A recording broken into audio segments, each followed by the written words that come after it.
Oh, ito pa. Oh, yan pa ang makikita nyo. Additional. It's so funny. Meron silang game na ganito.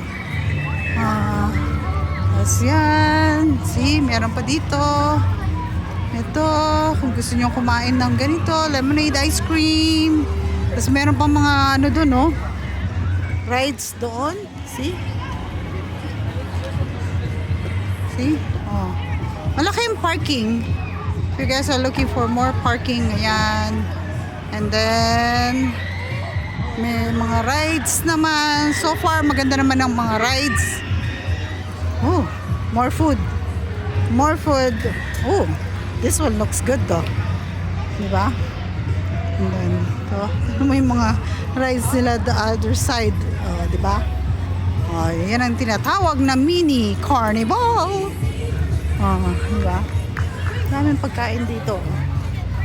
Especially for young people that they can go here, chill with the friends or with the family, di ba?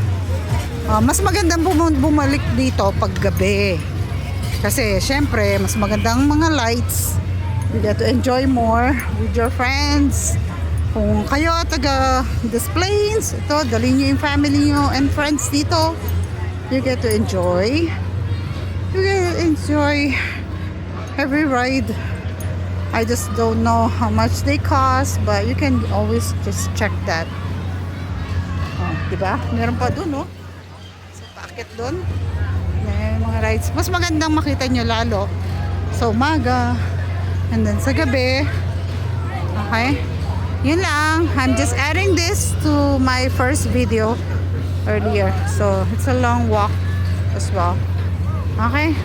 Hope you guys enjoy that here in Des Plaines for Labor Day. Thanks. Be safe, guys.